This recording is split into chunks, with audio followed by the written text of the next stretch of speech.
Moi, la NASA, ils seraient arrivés avec leur scaphandre chez moi, tu sais. Ils auraient chié sur la table. Ils nous auraient dit, allez-y, mangez, c'est un vaccin contre la grippe. Ah, on aurait bouffé la table, je suis tout de suite. Pour contrer le feu, on a recours à des extincteurs comme sur Terre, un tout petit peu différents, soit à base de CO2, soit à base de vapeur d'eau, soit à base de CO2, soit à base de vapeur d'eau.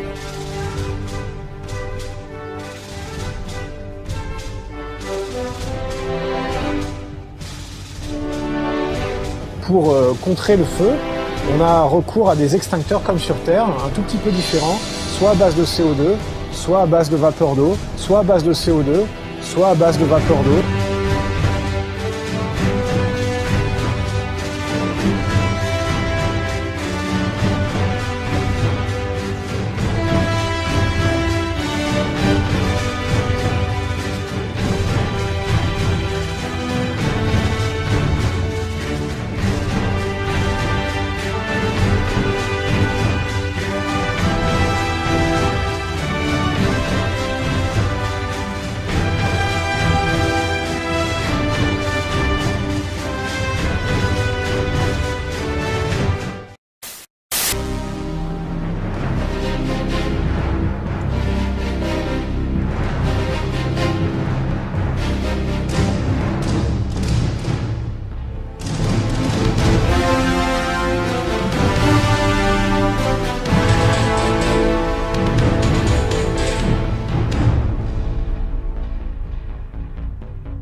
Pendant mon prochain séjour à bord de l'ISS, j'aurai l'occasion, grâce au projet ARIS, mené avec les radioamateurs, de répondre en direct aux questions que vous me poserez quand je passerai au-dessus de votre école, collège ou lycée. Non mais attends, arrête, je regardais mes parents chialer devant la télé, ça fait quelque chose. Hein. On est sur la Lune. Oui, ça va, ça va. Salut Thomas Pesquet. Ouais, c'est un peu pour toi là que je fais cette vidéo là parce que écoute, ouais, ton histoire d'ISS là, il y a longtemps que je sais très bien que c'est de la hein, à 400 km de hauteur et à 28 000 km/h. Oui, oui, c'est ça, c'est ça, c'est ça. Oui, enfin ça, plus ça, plus ça, plus ça, à un moment, hein. Ouais, enfin bon. Bref, moi j'ai des questions à te poser, Thomas Pesquet. Les questions, c'est pas pour les trolls, c'est pas pour les NASA boys, vous cassez-vous parce que je veux plus vous voir. Voilà, rien à foutre. Ah, vous pouvez venir m'insulter en commentaire, j'en ai rien à péter, ça dégage automatiquement. À la première insulte, ça détecte automatiquement. Donc les gens, mettez pas des insultes en commentaire, parce que là j'ai enregistré pas mal d'insultes, et en fait, il suffit que vous mettiez une insulte, et c'est automatique. C'est même plus moi qui m'en occupe, c'est... Voilà. Ça me fait du boulot au moins, ouais, parce que ça va au bout d'un moment. Hein. Enfin bon, bref. Thomas Pesquet, moi c'est au niveau incendie que je voudrais te poser des questions, parce que c'est vague, hein, tes explications, enfin celles que tu nous as données il y a 5 ans, là. Alors oui, je sais, vous n'avez pas d'infirmerie, vous n'avez pas de matériel médical, vous n'avez rien, voilà. Les NASA Boys nous l'ont expliqué, qu'il n'y a rien du tout, que vous ne risquez rien, vous êtes au top, vous ne vous blessez jamais, il n'y a pas de problème. Ok, il n'y a pas d'infirmerie. D'accord. Au niveau incendie, putain, c'est vrai qu'il y aurait plusieurs questions à se poser, parce que... Enfin, moi, je vais vous en poser une. Thomas Pesquet, au niveau incendie, vous avez quoi comme comme vêtements de protection? Vous avez casque, veste incendie, vous avez quoi comme tenue exactement? Est-ce que vous pouvez nous montrer? Parce que moi la question que je me pose, si vous avez ça, vous avez quoi comme tenue d'incendie? Vous avez la tenue française, américaine, russe, chinoise? J'aimerais bien savoir. Voilà. Est-ce qu'il y a un endroit où vous avez chacun vos EPI d'incendie? Non, parce que vous êtes combien là-haut? Et en cas d'incendie, il y en a combien qui peuvent s'équiper? Je te pose la question. À Thomas Pesquet de me répondre. Est-ce que c'est comme les agents de sécurité incendie dans les immeubles de grande hauteur? C'est-à-dire, est-ce que, enfin, dans certains hôtels 3 étoiles, 4 étoiles, les grands hôtels assez hauts, dans les grandes villes, hein, il y en a à Paris, Marseille, je pense, les agents de sécurité incendie, en fait, ils ont un local, bon, avec un standard, c'est comme une caserne de pompiers, mais dans un immeuble comme ça, c'est des pompiers privés, uniquement pour l'immeuble. C'est comme une caserne de pompiers, donc hein, ils ont leur placard avec les tenues d'incendie s'il faut, leurs vêtements personnels, etc. Thomas Pesquet, les astronautes, vous avez un endroit comme ça, vous avez une cabine où vous avez justement des casques incendie, vestes incendie ou tenues ou quelque chose? Parce que j'ai pas vu. Est-ce que tu pourrais nous montrer? Parce que moi je serais curieux de savoir avec quoi vous attaquez le feu. Non mais. Par contre, oublie ton extincteur à vapeur d'eau, ça n'existe pas ça. Extincteur à vapeur d'eau, putain, incroyable. J'ai été pompier de 16 ans à 29 ans.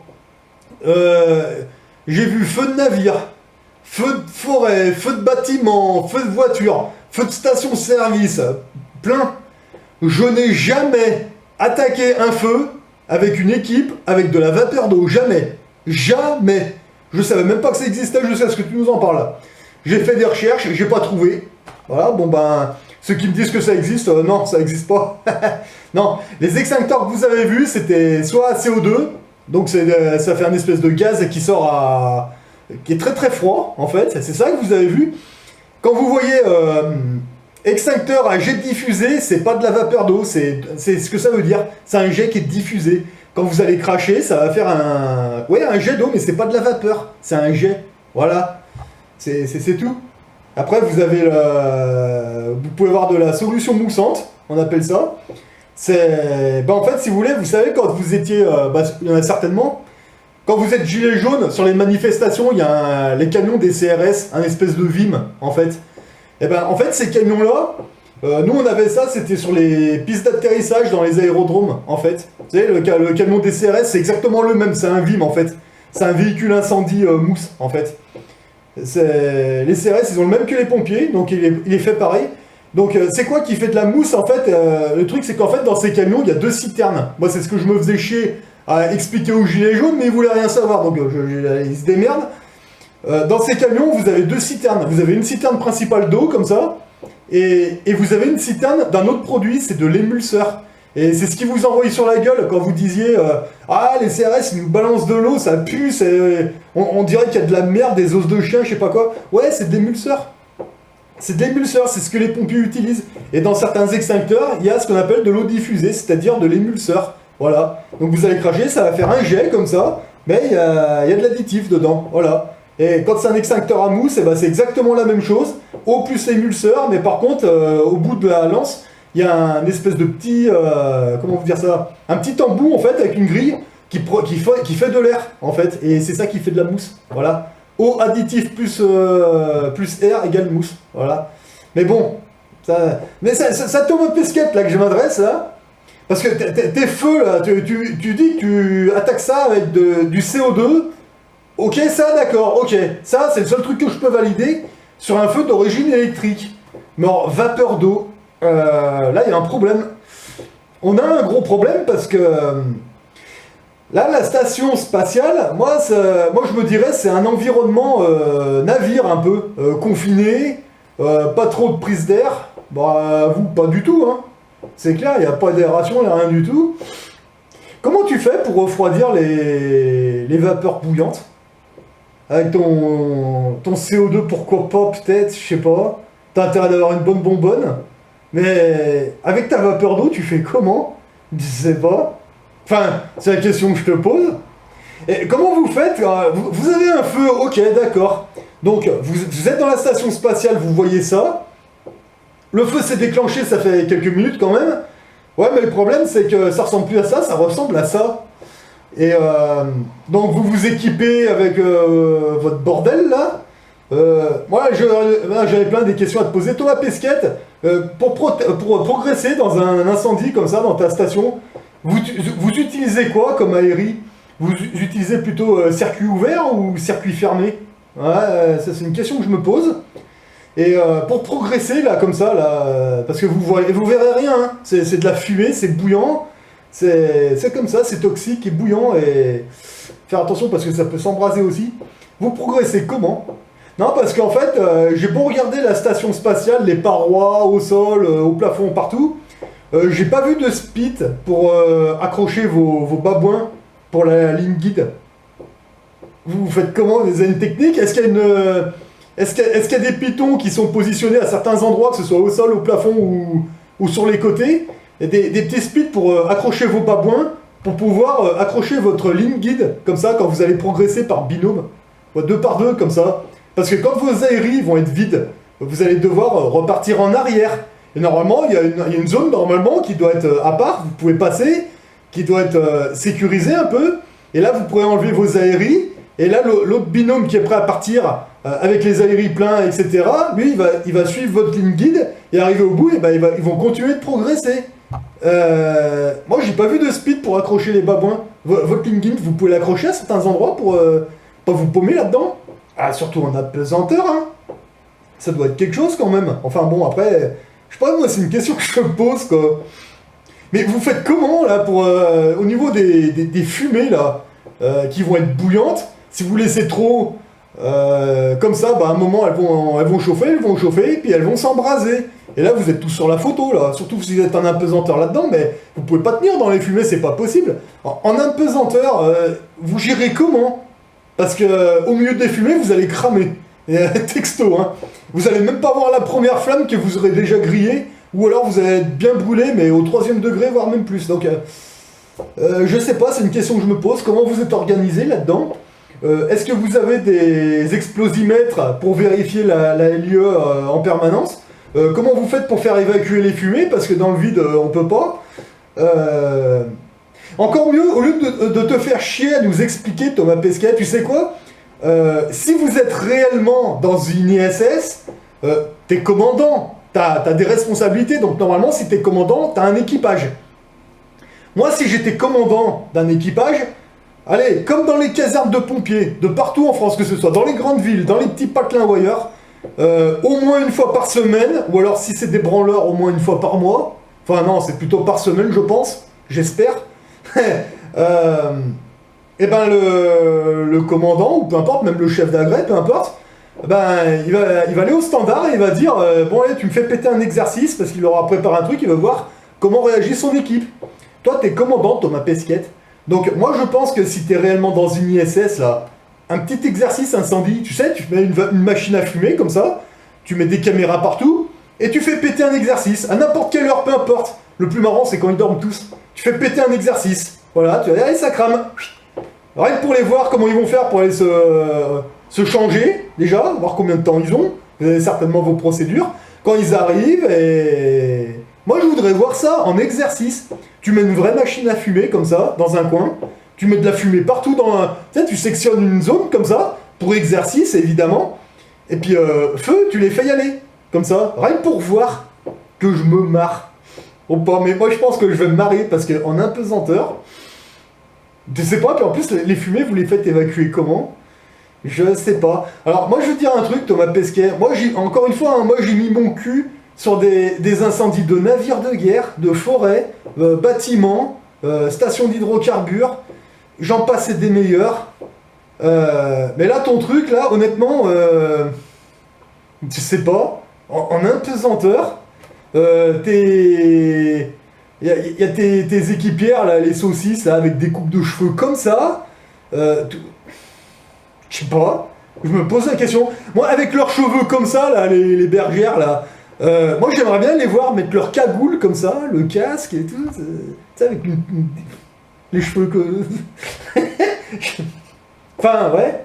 Sans parler de l'aérie, évidemment. Enfin, moi, c'est la question que je te pose, Thomas Pesquet. Est-ce que tu peux nous faire un exercice, mais filmé de A à Z? Même si vous faites des conneries devant tout le monde, ça n'a pas d'importance. Moi, je m'en fous. Moi, je voudrais voir comment vous faites, parce que vous parlez. Non, mais pour causer, vous causez. Moi, je voudrais voir comment vous faites. Donc, un petit exercice. Encore une fois, normalement, ça doit être une banalité. Un truc comme la station ISS, normalement, vous devriez faire minimum un exercice par semaine. Minimum. Donc, un exercice en vidéo, pour vous, ça devrait être une banalité. Vous allez juste avoir où c'est que vous allez mettre vos caméras comme ça, contre les murs, de manière à ce que ça vous gêne pas. Vous nous faites un exercice incendie là-dedans, mais avec la machine à fumer et tout. Vous faites vraiment le truc de A à Z. Voilà. Moi, je serais trop content de voir ça. Puis en plus, ça profiterait à tous les pompiers français, anglais, américains, chinois, etc. Tout le monde serait content de voir ça.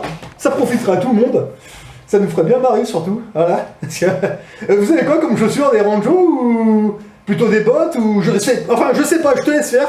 Thomas Pesquet, fais-nous un bon exercice incendie en apesanteur, qu'on rigole. Parce que... je sens qu'on va se marrer. Hein. Et surtout, explique-nous bien comment tu fais évacuer les vapeurs brûlantes dans le vide de l'espace. Hein, qu'on rigole. Enfin, je te laisse faire. Réponds pas à ma question, Thomas Pesquet. Fais-nous un exercice, un truc de A à Z. Un exercice incendie comme ça, allez, moi je dirais, il y en a pour une trentaine de minutes.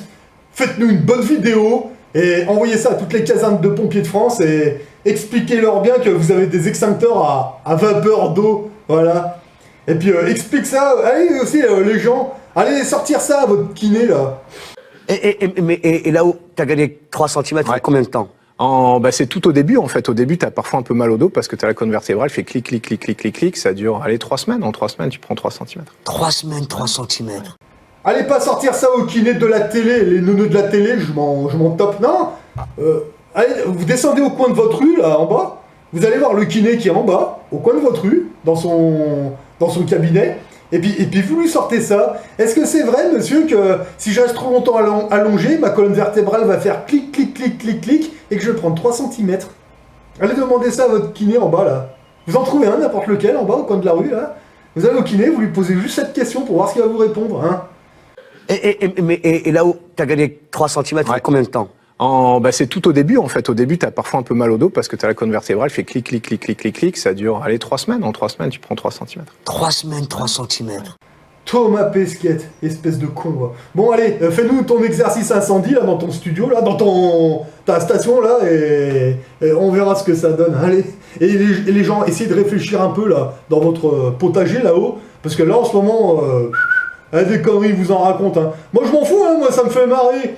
Mais par contre, ceux qui sont à fond là-dedans, qui y croient à 200%, ça va pas les faire rigoler longtemps, parce qu'un jour, ils vont comprendre, et là, Thomas Pesquet... c'est comme les Fly Riders, les Eric Drouet, les autres pimpins. Hein. Quand les gens vont vraiment prendre conscience, planquez-vous, les gars. Avec Thomas Pesquet. Encore une fois, moi, j'en ai rien à foutre. C'est pas mon problème. Ça va pas être nous les plus dangereux. Les plus dangereux, c'est pas ceux qui ont compris, qui ont rigolé aujourd'hui, non, parce que le jour où ça va être dévoilé, nous, on sera peut-être sur autre chose, puis on dira ouais. Mais par contre, ceux qui étaient à fond dedans, qui croyaient à 200%, je pense que c'est eux qui vont péter un câble sur les acteurs, là. Mais bon, voilà. Donc Thomas Pesquet, essaye de faire ce que tu peux pour nous prouver que t'es vraiment un astronaute. Moi, pour moi, je te le dis, je vous le dis, face à la caméra entre 4 yeux, pour moi, Thomas Pesquet, t'es un acteur. Et c'est pas je crois, c'est je te l'affirme. Voilà. Donc maintenant, fais-nous ton truc, qu'on rigole, et puis on verra après. Hein. Allez, sur ce, bon courage à tous. Mais plus c'est gros, plus ça marche. Regarde, il y en a encore qui croient qu'on est allé sur la Lune. Hein? On a tourné ça à Oran chez Bénichou. Bon.